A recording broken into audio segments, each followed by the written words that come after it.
Hey everybody, in this video we're going to talk about the impacts of the April 2nd tariffs. This is April 4th, so 2 days ago, the United States, put on very significant tariffs on pretty much the entire world. In economics, we care a lot about change, okay? So we like to look at the magnitude of the change. And when you look at how the magnitude of the change in tariffs from what they were to where they are now, this is the biggest change in U.S. history. These were major tariffs, okay? This was a very significant policy change, and it actually was targeted at the entire world, just about every trading partner that we have. Okay, so that's the first thing. Now, what we want to do, again, is evaluate the impacts. We have the ASAT model. That's a macroeconomics model.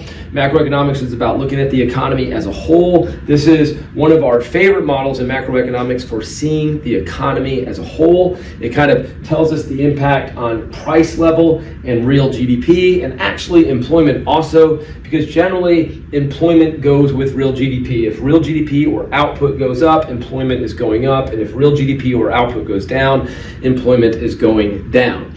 So we're going to kind of examine the impact through this model.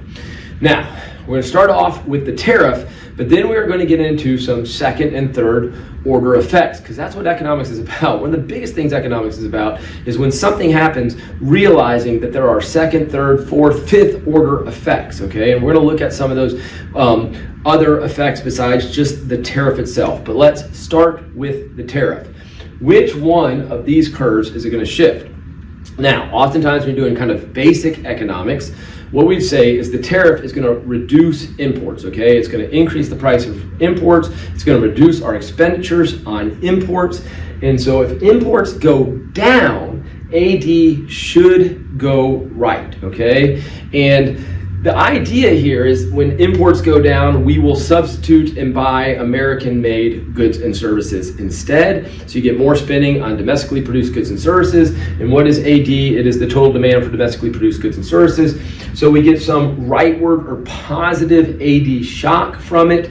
Price level goes up, real GDP goes up. I want you to notice that we're getting some inflation, positive economic growth. However, okay, you will probably hear the tariffs talked about more as a supply shock, and here at Econ Busters, we agree with that. We do think AD will probably, just the tariff effect alone, will probably have some positive effects on AD, but it will also have negative effects on AS. And why is that? Because a lot of these goods are inputs to production. That's right, a lot of things we're tariffing are inputs to production, and so when you put tariffs on them, it increases the cost of inputs. So in other words, the purchasers of these imports are actually businesses, okay? And so input costs go up, business costs go up. That's a negative supply shock. Supply is going to shift left. Now, with that, seeing it through that supply shock, which I'm going to talk a little bit more in just a second, you see an increase in the price level or inflationary pressures. So both AD going right and AS going left have inflationary pressures, but this actually hurts economic growth and hurts employment. And here at Econ Busters, we think this should be interpreted as a bigger supply shock than an AD shock, okay? So in other words, yes, AD, the tariffs alone, pushes AD a little bit right, but AS, there's a good chance will be pushed further left. Now, again, the reason for that is many of these tariffs are applying to inputs to production, not final goods and services. But I even want to talk about when we tariff, say, a shirt, okay? Most people say, oh, that's a final good or service. That's actually not the way we should see a shirt that is made in another country. A shirt should be seen as an input cost to supplying a shirt to domestic markets. In other words, you have U.S. retailers who are going to purchase this shirt. It's just a cost of their supplying of the shirt to domestic markets. Then we've got the entire shipping, we got customs and import duties, but then we've also got the operation internally in the domestic country to get that good to the retail store or the retail warehouse, and if it's just to a warehouse and then sold online, to get it to a customer's doorstep or to get it into to a retail store for a customer to buy. So really, the shirt cost itself is way less than 50% of the total cost of bringing this good to production. And the reason I say that is not that it's insignificant that we're tariffing it, but that we should see it more as a supply shock. That the shirt itself, the purchasing of the shirt is just an input to the supplying of the shirt to the consumer, which is the total value of what a business in America is doing. So they buy the shirt, but they've got to now get it to the customer, whether in a retail store or, again, actually to their doorstep if it's through internet purchases. So again, for so many ways, we should see these tariffs as really affecting cost of inputs, i.e. a negative supply shock and a positive demand shock. So that's the first order effects of the tariff, okay? Definitely inflationary, a little bit questionable on the growth side, but yes, we think perhaps even a little bit of a negative growth aspect. Next is the retaliation. The retaliation has already started and it will continue. The retaliation is the other countries are going to respond and are responding. And what are they going to respond with? Higher tariffs of their own. Now, when they put higher tariffs on our goods and services we're selling abroad, that is a reduction in exports, okay? AD, C plus I plus G plus X minus IM. X is exports, IM is imports. This is a reduction of exports. This is AD shifting to the left. So the retaliatory effect is definitely going to reduce growth. So now we've got another hit to growth, okay? But I will say the retaliatory effect could, in some ways, counteract some of the inflationary effects of the tariff itself, okay? So that is the retaliatory effects. Now we've got the next order effects. This action by the United States is not seen as positive by pretty much anybody in the rest of the world. This is a soiling of the US brand, okay? In other words, kind of think about it this way. People are going to be upset with what the United States did on April 2nd that are in the rest of the world. Let's just say that we have a Starbucks in Germany, okay? And let's just say for every 4 Germans that would head to that Starbucks and buy a coffee, there is a good chance that now one of them, 25%, let's say, of the Germans that would head to that Starbucks are going to say, wait, that's Starbucks, that's a US company. I'm going to go to that other coffee shop down the street. Now, we are not saying that nobody in Germany is going to buy Starbucks. That is not at all what we're saying. That's not how we think it here at Econ Busters. We think of marginal changes. In fact, I'm saying out of 4, 3 continue into the Starbucks. But we probably will see some amount of people in the rest of the world choosing alternatives when alternatives are available. There is certainly animosity towards the U.S. brand. And this plays out for any U.S. company selling abroad, whether it's Tesla's being sold abroad, McDonald's selling its goods abroad, and again, Starbucks selling its goods, Nike selling its goods, or Apple, say, in China, selling their iPhones in China. And there's going to be this move away from U.S. goods that are outside of the tariff and the retaliation. This is a second or third order effect, is the soiling of the U.S. brand globally because of the animosity that happens with this level of change in the world. So that's the soiling of the brand. That, okay, is going to lead to AD again shifting to the left, hurting growth, hurting employment, but yes, blunting the inflationary impacts of the tariff a little bit. Next, the next order of events here. The stock market we are already seeing is going down. It has significantly gone down, and it makes a lot of sense that it is going down. That stock market going down causes a wealth effect. This is very important. This is something that is going to affect U.S. spending. Consumers see that stock market going down. That's their wealth going down. Consumption, we're going to see some pullbacks in consumption because of this stark decline in the stock market. Again, this is 101 wealth effect. That, again, will cause AD to shift to the left. Again, hurting the growth but again, blunting the inflationary effects of the tariff, okay? The next thing is the uncertainty that is introduced. There is nobody, I think, anywhere that feels certain about what tariff policies are going to be going forward.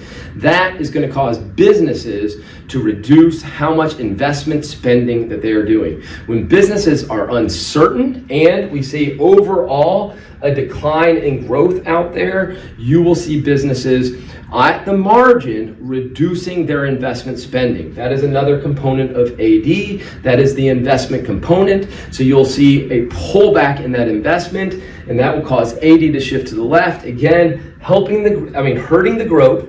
Okay, so hurting the growth, hurting employment, unemployment going up, but again, blunting the effects of the inflation. Okay, now, all that said and done, when we look at the ASAD model, what we expect to happen from these tariffs right now as we stand is this is a negative for growth, a negative for domestic employment, but the effects on inflation might not be as bad as some people think, okay? Because of the AD being reduced, there might be some inflationary impacts, but we need to look again at those second and third order effects. The retaliation, the soiling of the U.S. brand, the uncertainty, and the wealth effects are all causing that inflation not to be so bad. So we don't expect inflation to be too bad. That's just base case. We don't know for sure.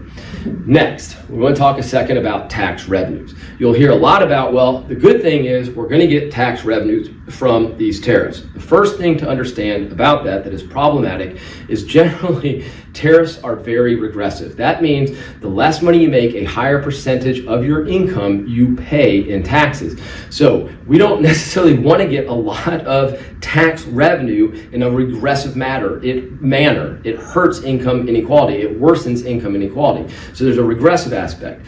Now it even gets a little bit worse, okay? Because of what we talked about with AD and this reduction in growth, we would expect, okay, the sales and excise tax revenue to go down, corporate profit revenue to go down, capital gains tax revenue to go down, payroll tax revenue to go down, and income tax revenue to go down. So when you hear people talking about the positive tax revenue effects of the tariffs, you must remember that tariffs are actually a very small fragment of the tax revenues we collect. Our major tax revenues, again, come from sales and excise, came from payroll, corporate profit taxes, capital gains taxes, and the biggest one is income taxes. And the effect of these tariffs is negative on all that tax revenue. We do not expect over the next 6 to 9 months to see much positive in the way of tax revenues because of those negative demand shocks on AD, okay? The final thing we're going to end this video with, and there's a lot more to talk about outside of this video, this is just kind of like the first and hopefully a series of videos, is the Fed's response, okay? Is the Fed going to respond? Most people have been watching, the economy, kind of understand that inflation rates have already been a little bit elevated above the Fed's target. But we've seen some weakening in growth. And so the Fed's kind of been in this kind of like spot where we weren't sure what they were going to do. Yes, they wanted to cut rates to make sure that we don't see that weakening in growth. But at the same time, they didn't want to cut rates, interest rates, that is, because of the inflationary aspects of those. And we were already above targets. So the Fed has kind of been in a wait and see position for the last several months. And people thought would remain in that for a while. Again, just to put ourselves out there a little bit, base case, we actually think the Fed may be acting. And why might they be acting? Again, if you look at everything we said in this video, the effects on inflation could be quite minimal, okay, because again of all the negative demand shock implications. And so what we really see is a net a hurt or reduction in growth, and therefore a reduction in employment. And so the employment side of the mandate of the Fed has a dual mandate, which is maximum employment and price level stability.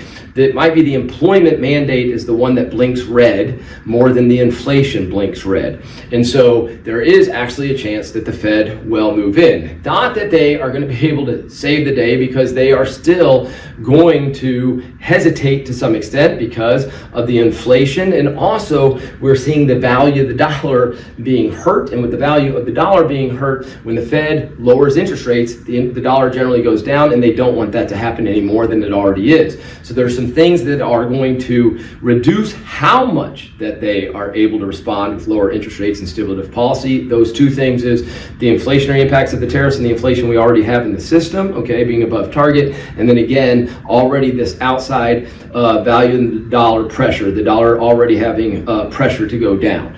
So Fed, yes, probably can and will act to some extent in the coming months, but it will probably be limited. It won't be this full, come in and really try to stimulate the economy in a aggressive way. I hope that makes sense to you. This is the first of hopefully a few on these tariffs. We'll see you in the next video.